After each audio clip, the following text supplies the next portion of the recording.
Thank you. Andrew Lim on guitar. Kun Hong on drums.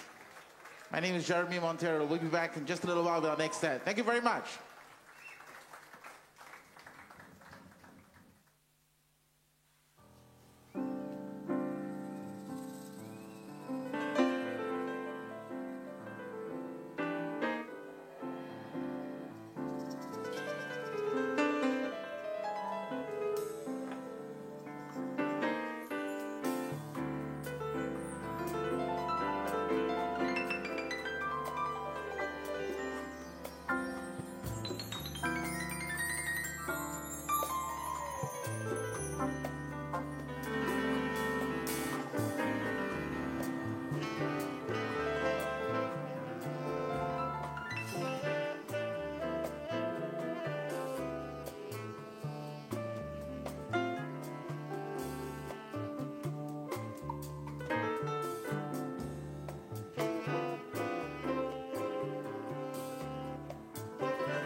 Hello?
you very much.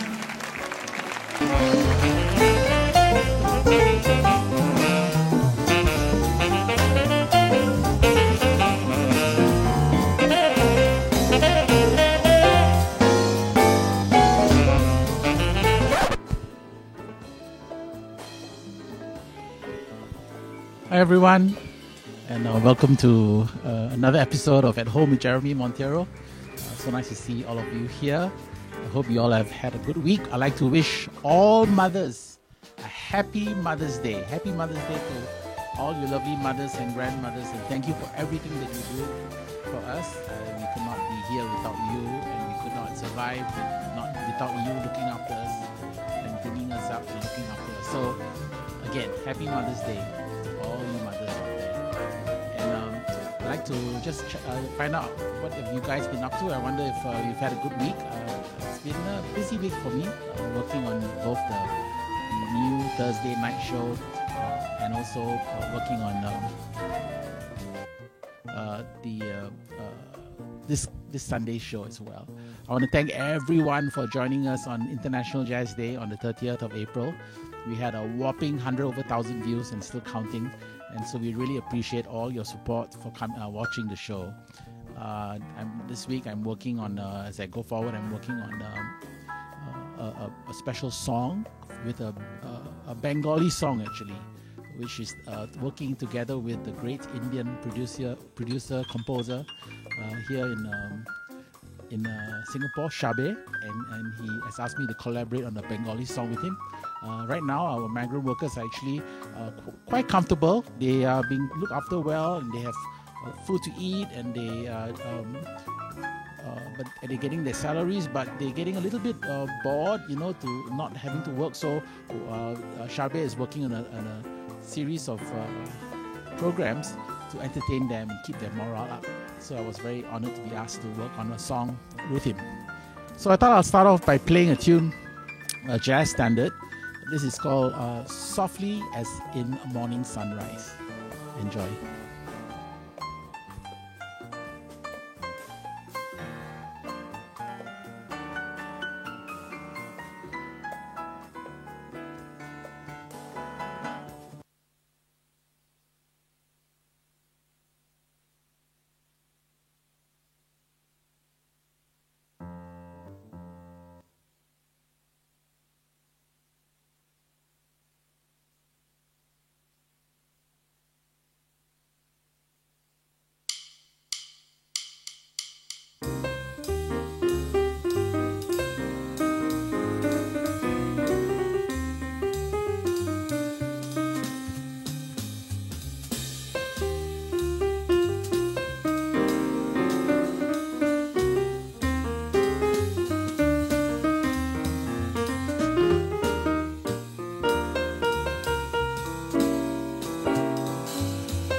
Thank you very much. And that was Softly as in the Morning Sunrise, a great jazz standard.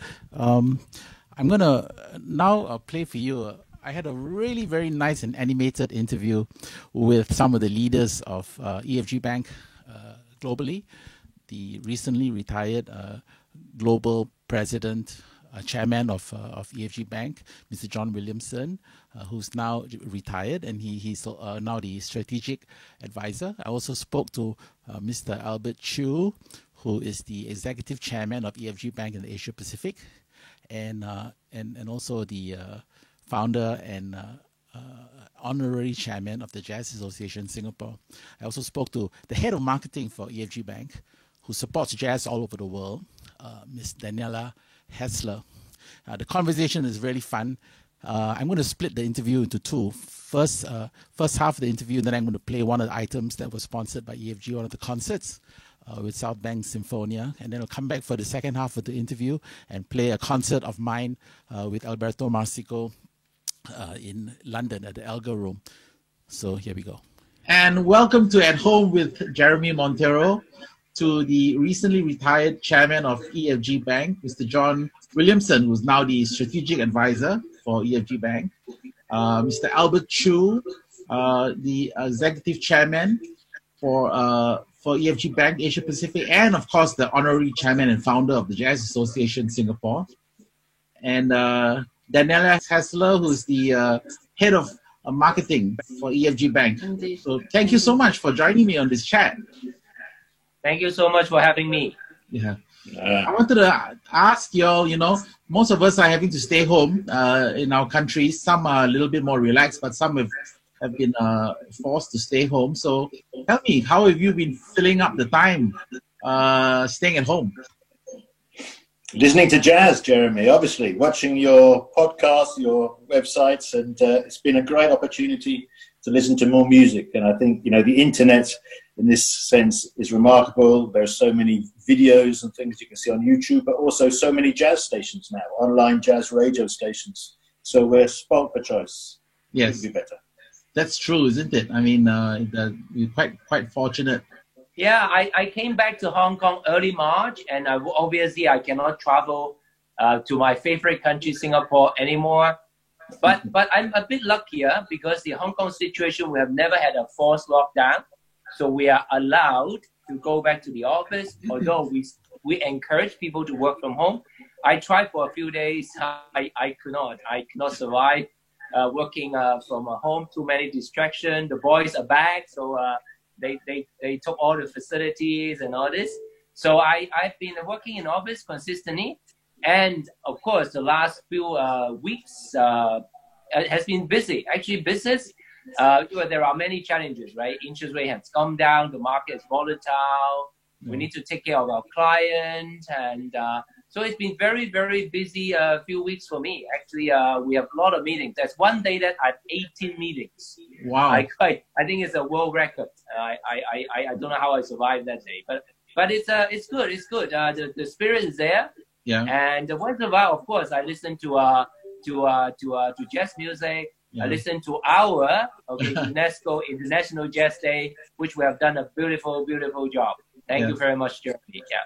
Well, I've been finding myself working more than usual, being at home. And I just found out there's a new thing that's happening called a work from home syndrome and work from home burnout.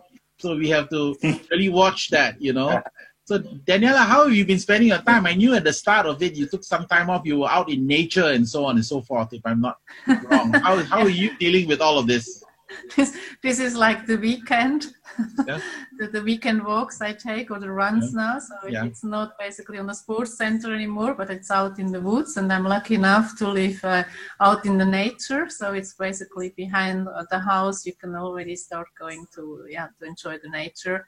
Yeah. And we had really great weather, luckily, as well in Switzerland during April. So this helped us quite a lot to keep up the morale. And as Albert has already said, we have been pretty busy here at EFG. We're like 85% of our colleagues working from home now. So you mentioned morale. So we have been communicating quite a lot, also internally mainly, helping the colleagues to cope with the work from home situation and ensure also that they have everything they need with regards to like IT equipment. And we have really seen quite a digital development over the last few weeks, as Albert has said, like many meetings, and all of them take now place online. So we have been rather busy, and I hope everyone, as I am, are doing well in our team. Yeah. So that's very good. I mean, you know, we have to adapt to the situation as it happens, right? So, yeah, you know, just to think about all the years that EFG has been supporting jazz so actively in London, you know, with the EFG London Jazz Festival, and in Asia, I've been very grateful and proud to be associated with EFG and so well supported, you know, also, and now also with the Jazz Association.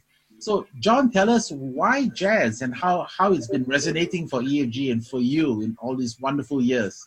Well, it's an interesting question, Jeremy. I think, you know, we discussed before when it was first suggested to me when I was in charge of our UK operation that we should sponsor jazz. I thought it was a crazy idea. As a lifelong jazz fan, this was sort of like my personal hobby, and I couldn't really imagine how we would integrate it into the commercial sphere. But, you know, my friend and ex-colleague Keith Gatt was a very persuasive man, and Keith persuaded me and my colleagues it was a good thing to do. So we started slightly tentatively. I think you might remember in London we sponsored a series within the Jazz Festival, and then subsequently, because it was such a success, we became the headline sponsor.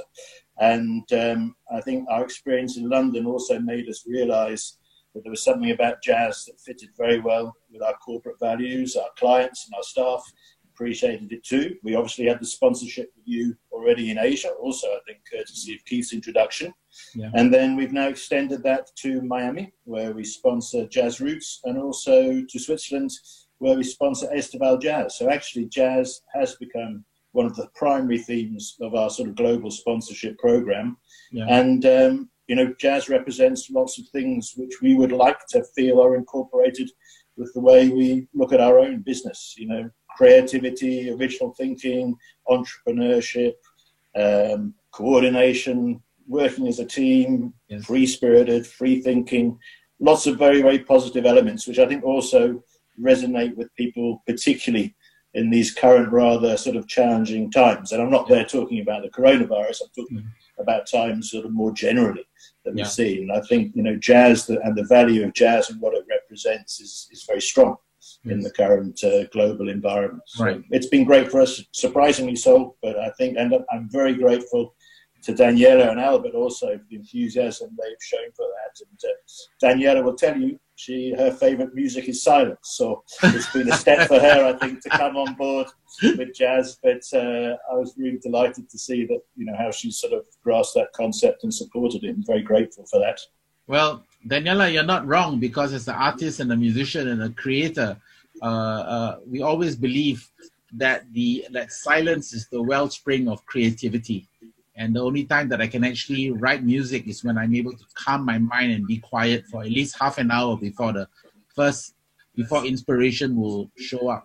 If I can stick with you for a while, John, I remember that when you were in London and running the EFG in London, you had also, which was when I first met you, it was a wonderful meeting. Thanks for making the time to see me way back then when I was just a wee lad, so to speak. You know, EFG has supported me for 14 years now. It's a long time. It feels like family to me. But in London, you were also supporting the South Bank Symphonia.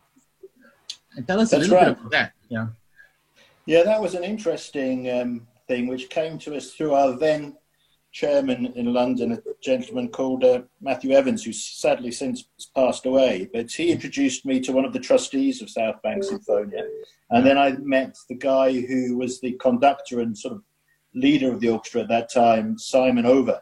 Yeah. And basically Simon was sold to me very successfully the concept of South Bank Symphonia, which I think a common phenomenon around the globe is people graduate from the conservatoires, from the music schools, without necessarily having a real applied education that enables them immediately to go into an orchestra or go into music in a commercial way on their own behalf. And so I think it's something like only 5% of graduates of conservatoires go into the orchestras.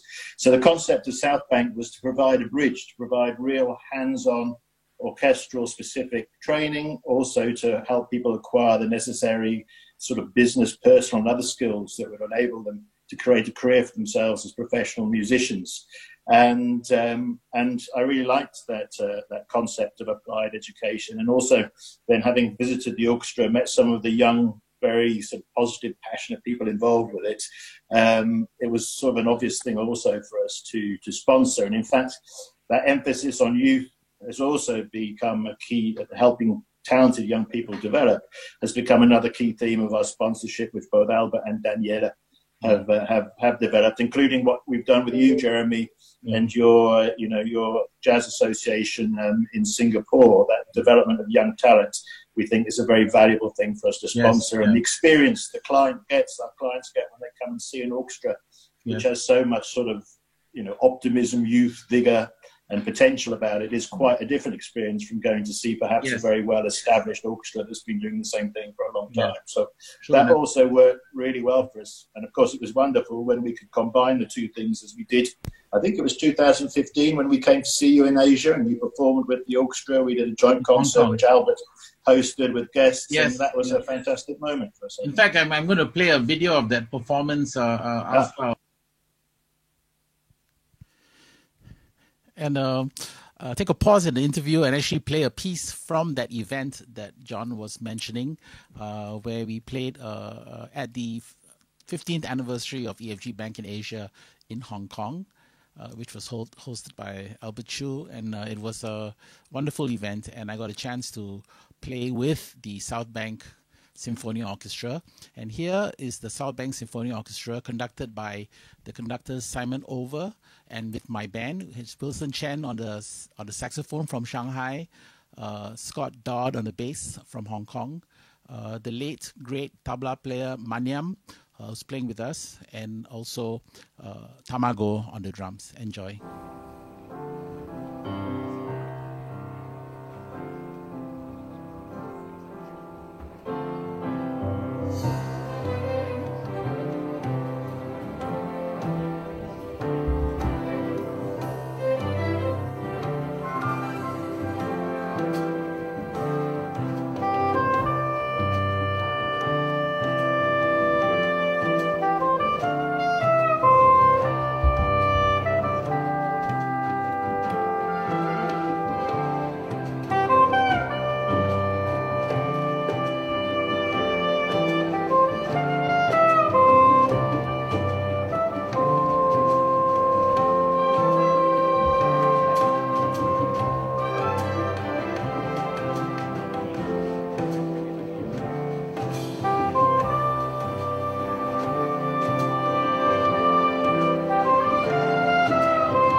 gratitude, we will be presenting the two groups with a bouquet.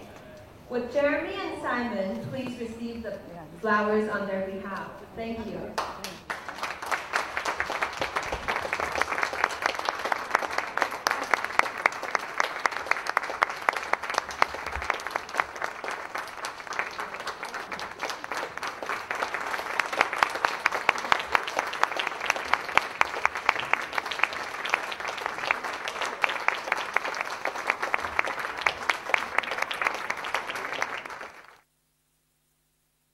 That was the South Bank Symphonia, conducted by the maestro Simon Over, playing my composition Asiana, and it was arranged by the wonderful French orchestrator Nicolas Godefroy, and nice to play with all those musicians. We really miss Maniam, the tabla player who passed away last year. And now we're back to the second half of the interview with our friends from EFG Bank. Daniela is a person who kind of keeps it all together because, you coordinate with Asia and you coordinate with what goes on in Europe. And so you're sort of the real facilitator of making sure that everything gels well and all the publicity and so on and so forth, besides the actual execution of these events. How have you felt with some of the things that you've been working on, like London Jazz Festival? In London Jazz Festival, I started doing the EFG London Jazz Festival. I started doing before EFG became a title sponsor. So it's been quite a while. So tell us a little bit more. Yeah, happy to do so. It has been really great journeys ever since I joined in 2016. So I'm not so associated with London Jazz Festival, the entire London portfolio we have, like maybe you are, Jeremy, or John. It has been a great journey developing it further, what has been introduced at EFG many years ago already, and basically further developing the love affair EFG has with jazz. And as John has said before, bringing it to a global level, being able to cover all our business regions with a jazz project. We have met wonderful people who helped us developing the portfolio further. It all started in London, which is clearly still the main flagship event we have annually in London. But we also started inviting people from all over the world to join us to celebrate jazz in London every year. We have really broadened the participants we have from EFG. And it has really been great fun in growing it, and also seeing that the festival in London going from strength to strength, but also introducing new festivals like the one in Lugano, which is kind of our home festival now, which has a different format, but it gives you kind of great hospitality opportunities also to host our clients. And also to see a new festival introduced in Miami, which was also something really extraordinary last year when we were there for the first time. So basically covering the world of EFG with jazz globally has been really quite an experience. Great.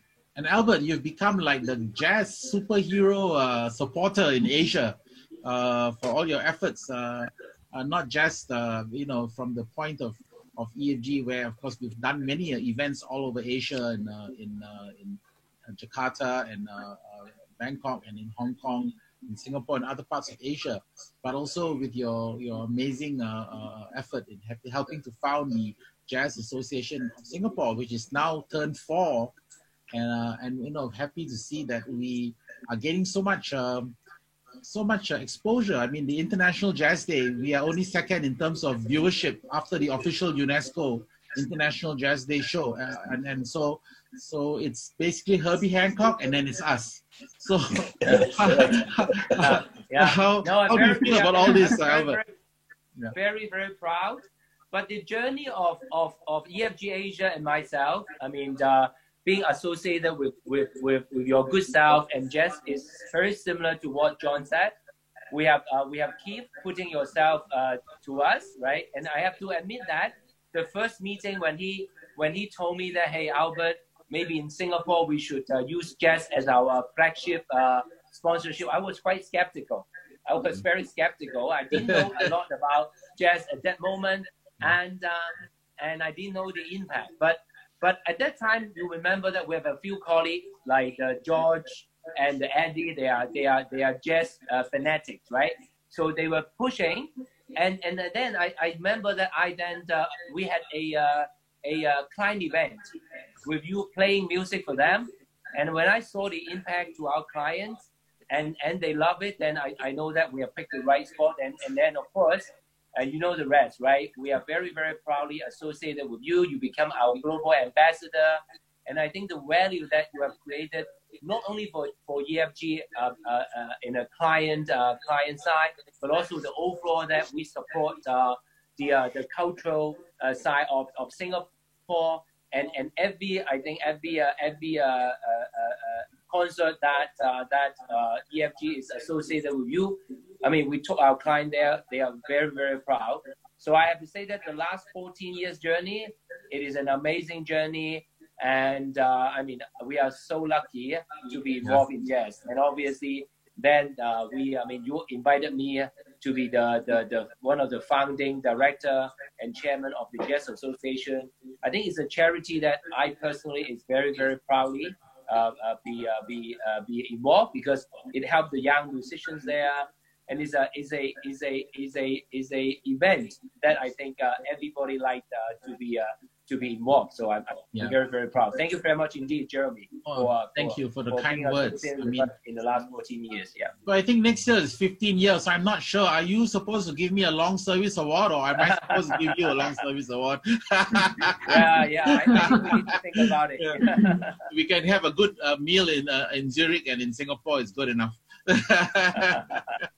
But just looking at the way the concerts are going to go, I mean, everyone is saying that it's not going to be easy to proceed with large events going forward. So EFG has already jumped on it by helping us to share for example, our digital content, the concert content. So Daniela, going forward, how do you see adapting for the current period with taking the content you have from your partners and trying to continue your support and your work with promoting and being associated with jazz? Yeah, this is an important point. So we definitely want to continue supporting our partners we have with all our sponsorships, not only in jazz, but definitely beyond, and covering our entire sponsorship portfolio. Of course, we see our partners going digital with many ideas. We see really great stuff that is being done on the social media, on the web.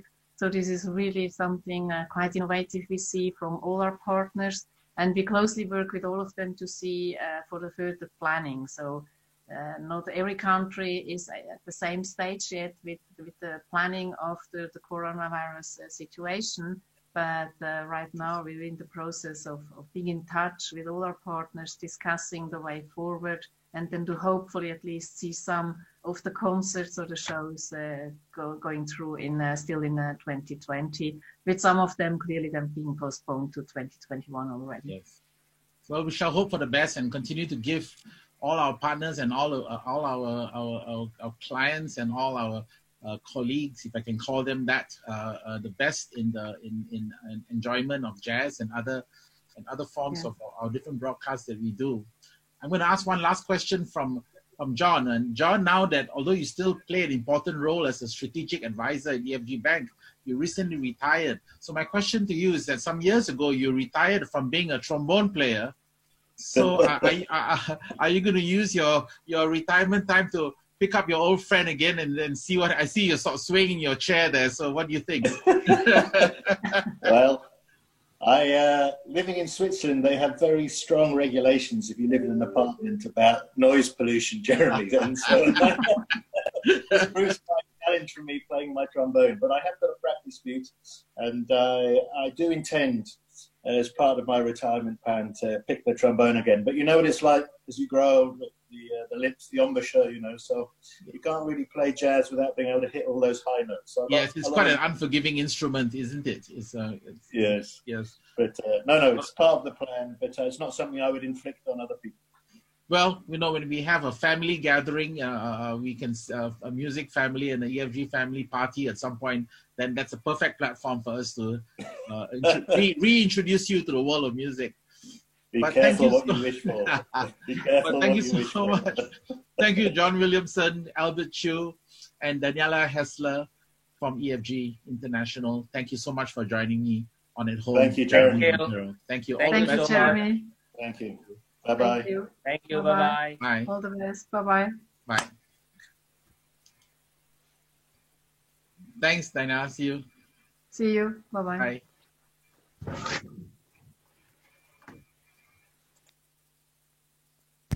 And that was a very enjoyable interview, speaking to some of the biggest supporters of jazz in the world, EFG Bank.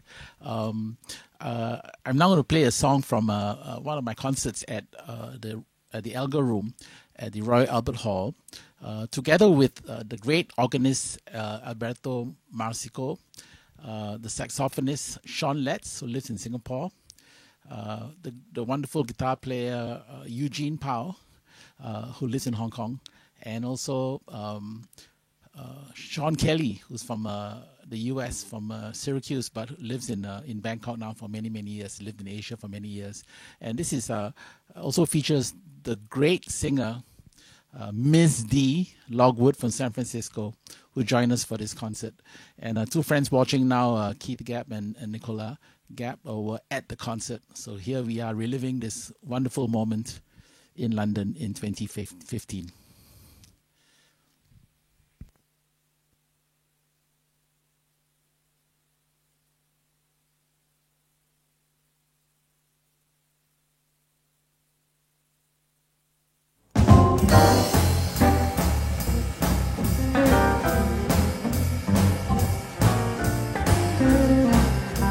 You know that's right.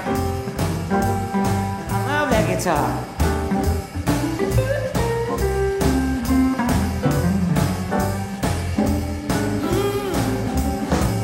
We've got to have ourselves a little talk before I pack up my bags and walk.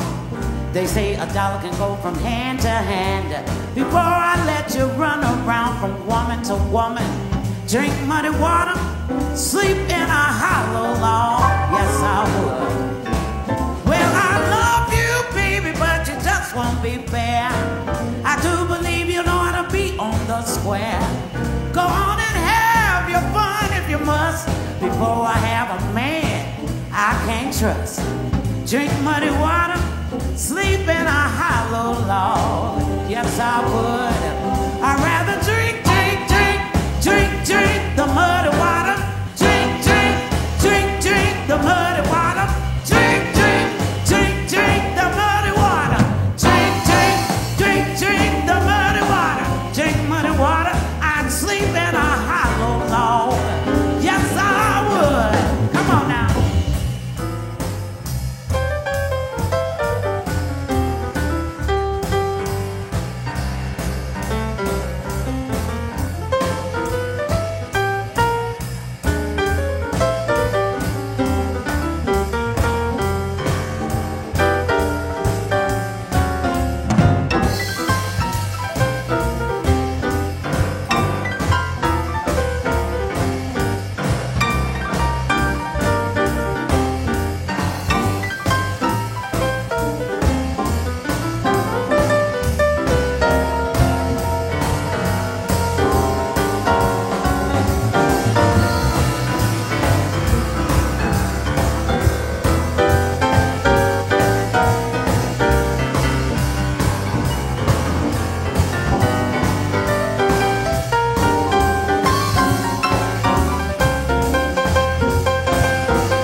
Drink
And that was Jeremy Montero and Alberto Marsico with the Jazz Blues Brothers live at the Algo Room at the Royal Albert Hall. It was one of the most memorable shows that we've had after we had recorded our album on the iconic Verve record label. So I'd like to play some music for you now, and this is a new composition that I mentioned that I would do a work in progress composition. You know, I started off actually not playing straight ahead of mainstream jazz in the 80s. I've now recorded 45 jazz albums, but I've also played on nearly more than 300 pop albums in my career. And early in my career in the 80s, late 70s, 80s, I used to be more interested in playing contemporary or fusion jazz. And of course, after I got together with L.D. Young, Red Holt, and started to play more swing and straight ahead jazz. But so I've decided I want to go back to what are definitely my musical roots. And I'm working on an album now called Hidden Roots, because I've sort of, in a way, disowned that part of me. I'm going to rediscover that part of my style of playing.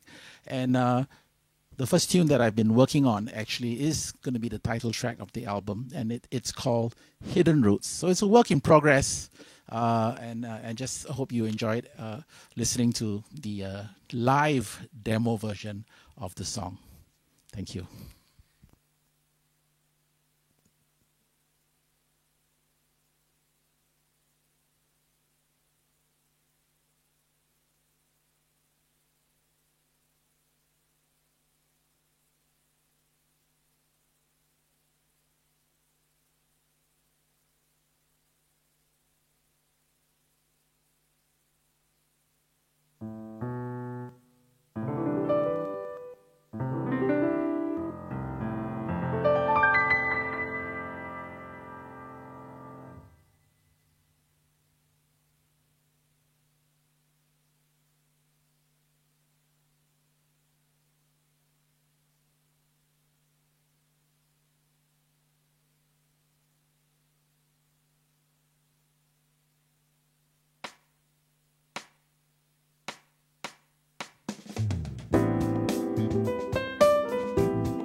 And that was Hidden Roots. I've been working on this album. I've got actually a few albums in the can. Working on a live record with the great Jay Anderson on the bass, as well as the most recorded drummer in jazz history, Mr. Louis Nash. And that'll be coming out in about 2 or 3 months' time. We've actually mixed it with my friend Sunil Kumar. I'm now just making the final selection of tunes and also sending it for mastering in the US, and also working on my live album. So quite a lot of projects to do. And if there's one thing that is, for me at least, that's good to be able to be stuck at home, is all this time I have to push forward my projects that have been kind of sitting on the back burner for way too long. I was really honored to be asked by the founder of the Jarasum Jazz Festival in Korea. It's one of the best jazz festivals in the world because it's all about the music. They don't really care so much about the hype. And this year, because they couldn't go ahead with the festival so far, the founder, his name is Jae-jin In, who I met many years ago, about 15, 16 years ago in Seoul. Decided to put together an online festival also to help the musicians in Korea. And he asked me if I would contribute an item. So I went to ask my good friend and co-songwriter Melissa Tam if we could do our song Brazilian Dreams, and also a great harmonica player from New York by the name of Hendrik Merkens, if he would join us to play, and he kindly said yes. My friend David Inamine, the wonderful bass player who's from Hawaii originally but living in Las Vegas now, he was also on board with it. And David and I have played together in our group Asiana since the early 90s. And Asiana has opened for Simon and Garfunkel, and we've also played at Caesar's Palace in Las Vegas as well. So he was so kind to be part of this project. Muhammad Noor, the great percussionist from Singapore, is also on the track, and Sean Kelly, who you saw in the earlier track at the Alga Room at the Royal Albert Hall, playing with the Jazz Blues Brothers, recorded his part from Bangkok. So we had a nice meeting. The Jarasum Online OK Jazz Festival, Online All Right Jazz Festival is going on right now, actually, and it's about finishing now. It went on Friday, Saturday, and Sunday, and our item was telecast yesterday night. So earlier on, we had a chance to have a quick chat together with all of those involved in the project and the founder of the Jarasum Jazz Festival, Mr. JJ.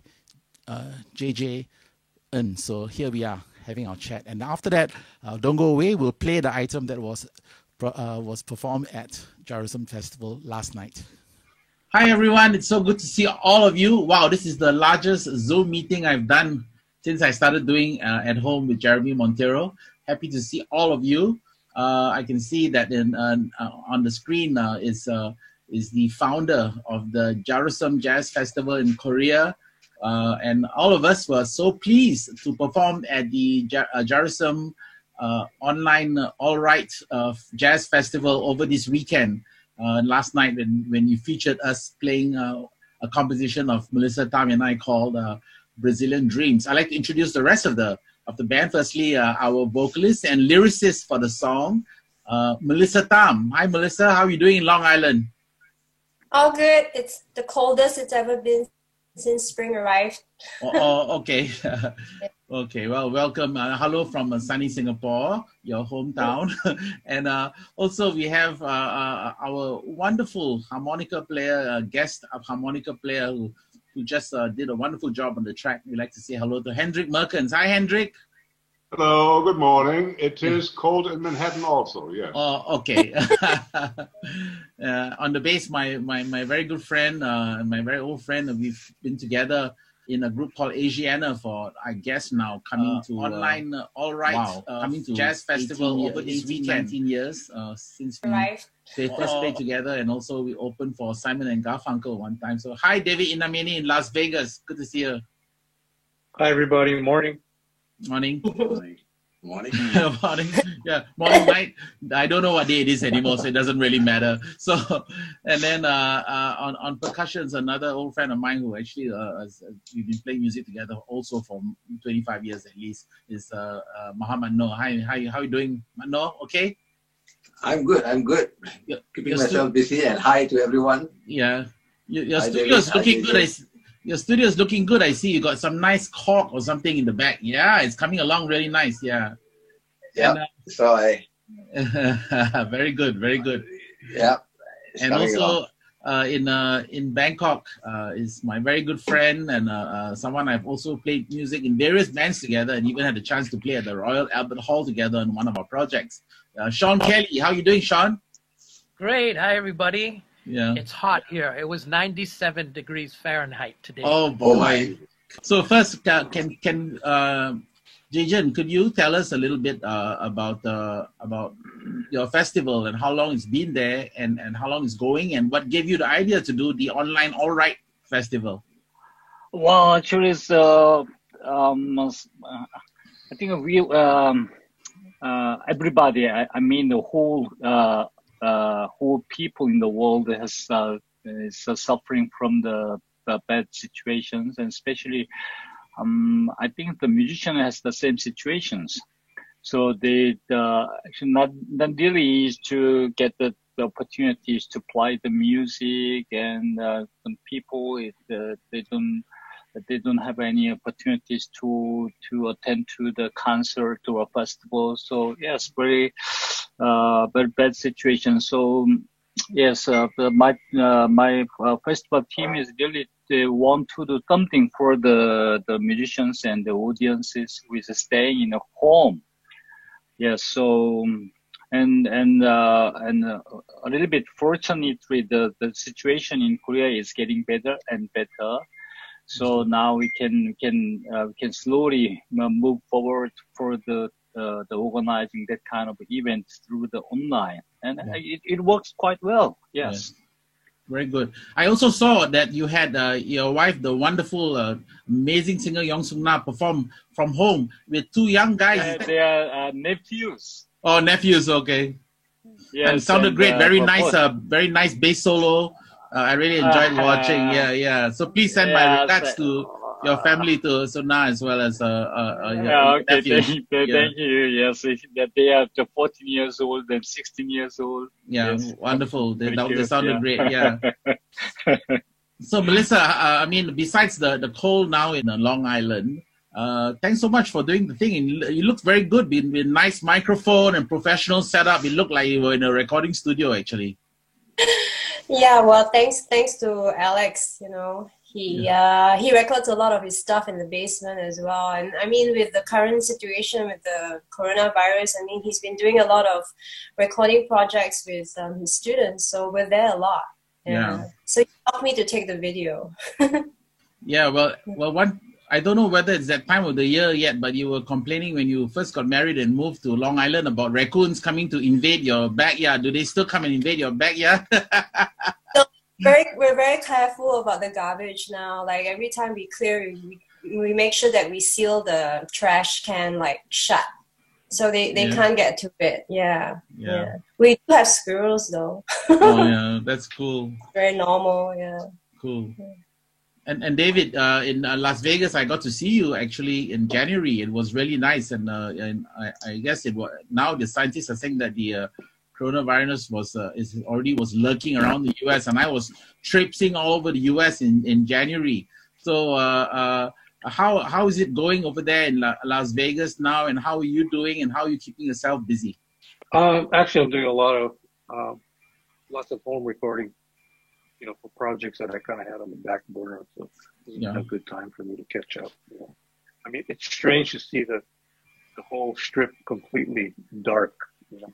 Yeah. So, you know, I mean, this is definitely an unprecedented situation, but the whole world is in it. So, yeah, I'm sure things are going to be different, but you know. And this too shall pass, my son. You know? Yes, absolutely. Actually, I remember when I was in Vegas one evening, I was, I'm not a big gambler, but I was at the table playing roulette, and And actually, I actually made enough money to pay for the hotel and for my flight to Los Angeles. But actually, I was very stressed out because my wife and son were shopping 250 meters where there was an active shooter who shot his mom and a friend, and they didn't answer my phone and my messages, and I was worried sick while winning money at the roulette table. It was a really weird feeling of exhilaration and anxiety at the same time. It was a really difficult situation, but I'm glad everything worked out. I was kind of upset how late it took to come back to me, but Yeah, well, that seems like 10 years ago. It was only a couple of months ago. I got to hang out and see you and Gary. And that was nice. Yeah. So Sean, we've welcome back to the program because you've been on the program before, one of the earliest ones actually, and we've done a couple of things together online like this, and it's great playing. You've got a nice setup there. So have you been doing a lot of teaching and so on from your setup? Yes, nowadays I teach online here, and just learning more and more about the technology and how to do it. And my wife is also teaching piano, so we spend a few hours every day teaching, and then lots of practicing and recording and studying about new equipment and how to use it. Yeah. All of us are learning to use technology, slowly. And Manno, I see your studio is looking good. So tell me, what are you actually looking forward to once you're all set up? And I think it's very soon, right? Oh yeah, it's pretty much done. I've been spending my time wanting to do the studio art so that I can do some recordings, so we can stay at home and do projects, like simple percussion stuff rather than going out to another studio and all that kind of stuff. Yeah. It's always been very difficult here in Singapore to play drums or practice or anything to do in a HDB flat. So I had no choice. Yeah. So I had to do this so that I can do some work for recording. There are a couple of projects lined up, coming up. I did 1 or 2 online projects as well, especially with you. You started it off. Yeah. And then it started coming in, many other things even from the Indian industry. They started doing some stuff. Yeah. So yeah, it's great. And National Arts Council, doing some online home recording stuff. So I'm keeping myself a little busy, cooking a lot because I love to cook. Oh, that's good. Yeah, so I cook. That's all I do. Actually, you told me that you were there at the very first Jarosum Jazz Festival. How many years ago is that? 15 years? I think it's one. I don't know whether it's the first or not, but it's like probably 10 to 12 years ago. Yeah, and then you said your concert was cancelled because of the storm, right? Yes, there was a storm that time. Mike Stern was there. Dennis Chambers was there. And it was that lineup. They were there, and then myself with Andy Peterson, and then that's where I first met JJ. Yeah. And we spoke a lot, and then we did some TV recordings. Yeah. I think it's one of the Korean saxophone players. I can't remember his name, but it was all interviewed by JJ himself. Yes, his name is Lee Jong-sik. I think Lee Jong-sik. Yeah. Oh wow, Lee Jong-sik and I were a band together from 1992 for 10 years with Taro Masahino. And Asian All Stars. Yes. Asian All Stars, yes. So I was there. It was fantastic, but sadly we didn't get to play because it was a heavy storm. The festival at that time. Yeah, that was the first and the last I met JJ, and today I'm back meeting you online. Thank you, Jeremy. Beautiful to meet you. Yeah. Wonderful. So Hendrik, I know that we talk very often nowadays, and you were very kind to take me to dinner a couple of years ago in New York City when we went to watch a gig at Smoke after that, and also this year we hooked up at the Jazz at Lincoln Center. I hear that you're getting into technology now and getting all set up. Well, I'm definitely the dinosaur here. I'm an analog German. I still live in the 17th century. You can see by my hair that I'm a fan of Beethoven. And all these internet and online things are a challenge. I'm getting there, but I spend my days actually composing a lot and writing. I'm also a composer and writer besides playing harmonica. And for me, this whole quarantine is actually not a bad thing. It's kind of a blessing because you can't escape. You gotta focus on your work. So this is all good. I could use a good bagel and a beer once in a while and leave the house, but that isn't happening for the time being. So I'm composing. I'm good. Well, I love your harmonica sound, and thank you so much for the lovely playing on the track. And I hope that we get to do it in real life, and maybe we come and I hope so too. we come and storm the Jarasam Festival sometime and make some noise for JJ and his gang, you know. I have never been to Korea, ever in my life. Really? I've been all over Asia, but never to Korea, so that would be a first. Well, I've only played there once, yeah. I just hope the buildings are tall enough and the door frames, because I'm very tall, you know, I have to fit through all the buildings. Might have to renovate the country. I'm also immune to the virus because I'm so tall, the virus doesn't get up there. So I'm yeah, so you are tall and you play the small instrument. Yeah. No kidding. I've heard that many times before, but that's what it is. But to make up for this, I also play the vibraphone, which is one of the most heaviest and uncomfortable things to carry. So there is a blessing and there is the penalty all in one. Yeah. Well, it's wonderful. Well, you know, I got to play in Korea with Taramasa Hino, and at that time when his brother, the great drummer Motohiko Hino as well, who played with Joe Henderson, and for 3 years actually, you know, it was a wonderful time. We played at the Hyatt Ballroom, and you know who was in the audience? The famous French composer who writes classical and jazz combined, Claude Bolling, was in the room. Yeah.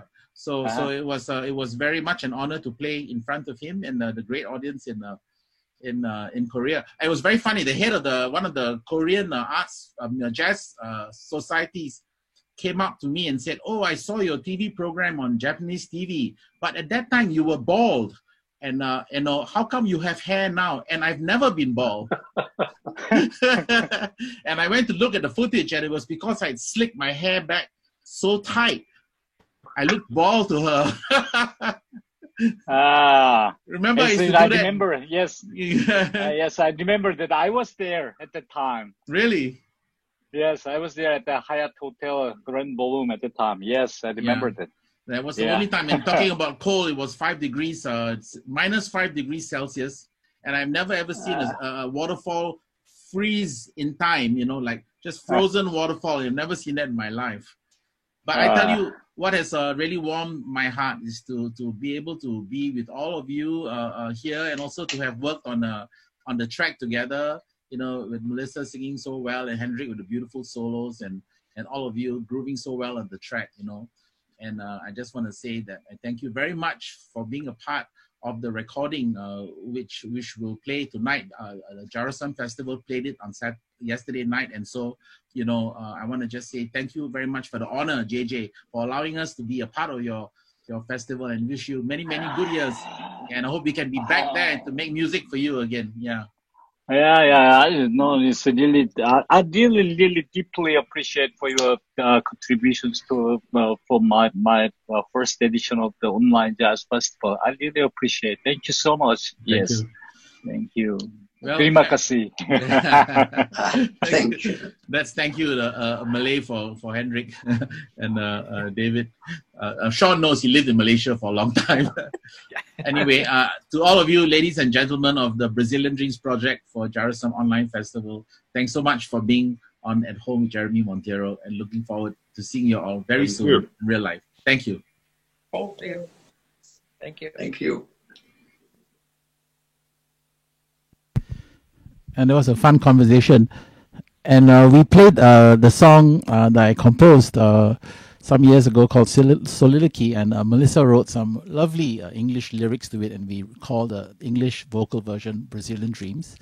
And so we had, again, Melissa Tam singing in Long Island, Hendrik playing in Manhattan, New York, David Inamini playing in Las Vegas, Mohammad Noor and myself playing in Singapore, and Sean Kelly playing in Bangkok. And we sent all our tracks to my very good friend Sunil Kumar in Kuala Lumpur, and he stitched everything together and he mixed the track, and it was performed. It was shown yesterday on the Jarasam online All Right Jazz Festival in Korea, in Seoul, and around the world, of course. And so now, especially for all of you, here is Brazilian Dreams.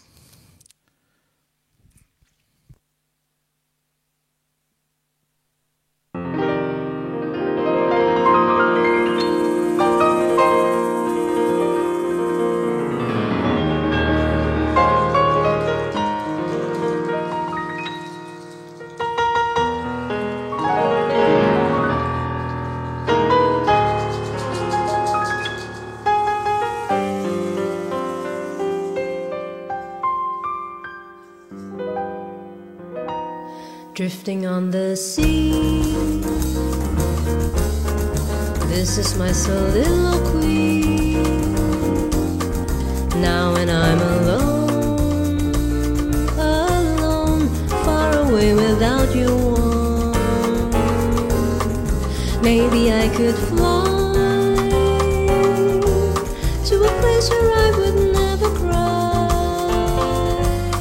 a place where tears of sadness die. I see it calling me. That must be a land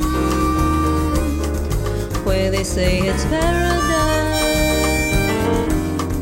where the people love, love, free and gentle as a dove. Maybe I could be in a world without your sweet caress, where I'll find a heart to love again. Oh, could it be? Can you see Brazilian dreams beckon me? Can it be for me? For me?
There must be a land where they say it's paradise, where the people love, free and gentle as a dove. Maybe I could be in a world without your sweet caress, where I'll find a heart to love again.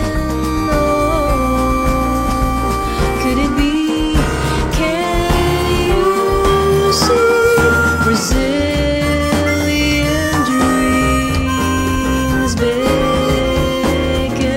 me. Can it be?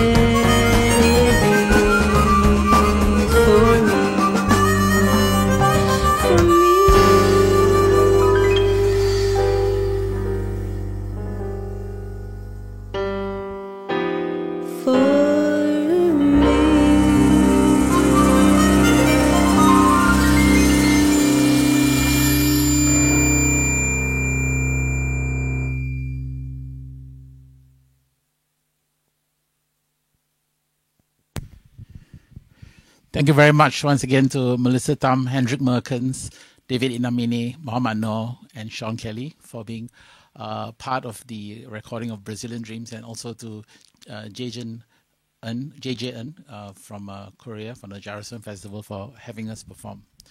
So this program is presented in conjunction with the Jazz Association Singapore, which is a charity. And so although everyone is more than welcome to watch the live stream for free, if you are able to assist us, however small, $5, $10, $20, or whatever you want to donate, please do so. This is the link to donate. Next week we'll actually have a PayPal link as well for overseas, to make it a little easier. Although overseas people can donate here, we also offer 250% tax benefit. So if you donate, let's say $100, you get a deduction of $250 from your taxable income for those who are Singapore tax residents. So this week I will be doing my new weekly show on Thursdays, which is at home at Jeremy Montero's virtual piano bar, where I play for an hour and sing and also banter with you over comments. So I hope that you will join me on Thursday. I've told you in one of the previous shows that I'm able to actually use a wonderful sample of a Steinway piano, an American Steinway D model piano, full piano, and I use that a lot on my on all my playing, like all you heard earlier on. But for the weekly virtual piano bar, I felt that piano was too pristine. It was just like, it sounded just too clean and perfect. And I wanted to find a piano sample that was really more in character and of a bar, of a piano bar, where people spill beer in the piano and all that. And I searched the internet and I found this company called Imperfect Samples, and they actually had a sample of a 1908 walnut concert grand, Steinway concert grand piano. And so that's what I'll be using on the show. So the sound will be slightly different, and because the sound is different, I will be also psychologically will play in a different style, more in like I'm in a bar, and I hope you come and join me for that. It's been wonderful to have all of you join me for the show tonight, and I hope that you'll keep coming back to visit the Jazz Association Facebook page and also my social media. And also we are actually broadcasting on YouTube as well. And although we are more engaged, we're more responsive in terms of replying to your comments on Facebook, we also do reply to your comments on YouTube, where the quality of the visuals are actually a little bit better, because Facebook streams at 720p and YouTube is 1080, which is HD. So just come and watch us anywhere you want to. What else have I got? Next week's show will be very interesting, because I have a segment called Speaking to the Speakers, and I will have the current Mr. Speaker of the Singapore Parliament join me, as well as two previous speakers of Parliament, Mr. Abdullah Tamuji, who's also a director of the Jazz Association Singapore, and Mr. Tan Soo Koon, who's a great guitar player, and we're going to perform a musical item together as well, and that'll be fun. They're very musical, actually, so we always see them in the public life in a different light. So I want to close the show with a tune. It's actually my favorite tune, and actually my mother's favorite tune. And since my mom is no longer with us, and I'm always afraid to play the tune, because I'm always afraid I can't do it justice. It's really one of the most gorgeous songs ever written. It's Smile by the great actor, comedian Charlie Chaplin, who you may have seen on the silent movies, but not many people knew that he also wrote music, and this was his most famous composition, and also my favorite tune. So I'm going to close the show with this. Thanks again for joining At Home with Jeremy Montero, and I can't wait to see you guys on Thursday at the piano bar, and again next week. Okay, thank you very much. Give me a minute to sort of get ready. This is a frightening song to do.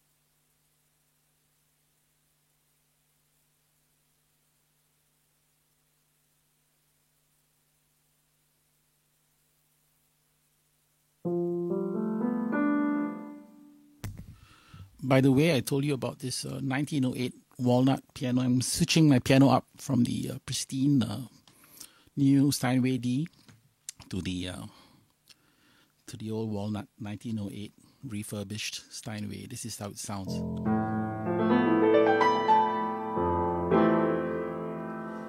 Nice and gritty.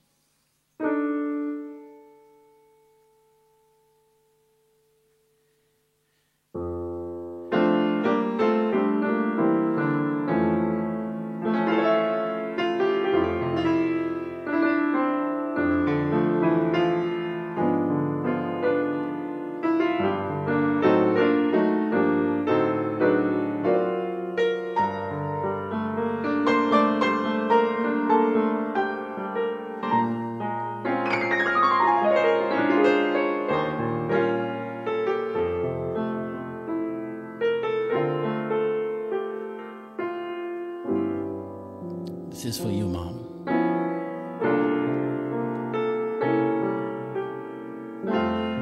Smile, though your heart is aching. Smile, even though it's breaking. When there are clouds in the sky, you'll get by if you smile through your fear and sorrow. Smile, and maybe tomorrow you'll see the sun come shining through.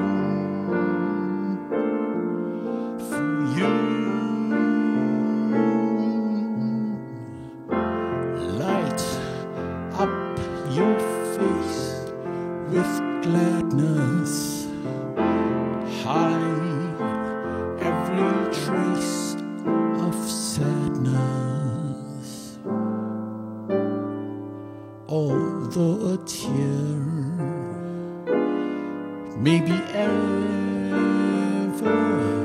so near, that's the time you must keep on trying. Smile. What's the use of crying? You find that life is still worthwhile if you just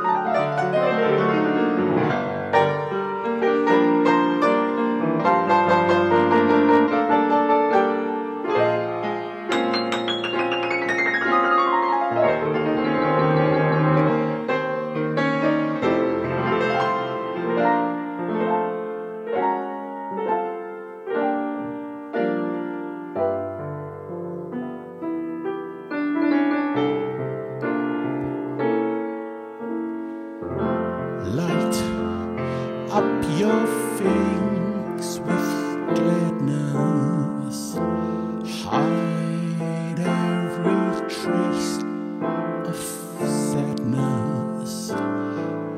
Although a tear may be ever so near, that's the time you must keep on trying. Smile, what's the use of crying? You'll find that life is still worthwhile you just smile.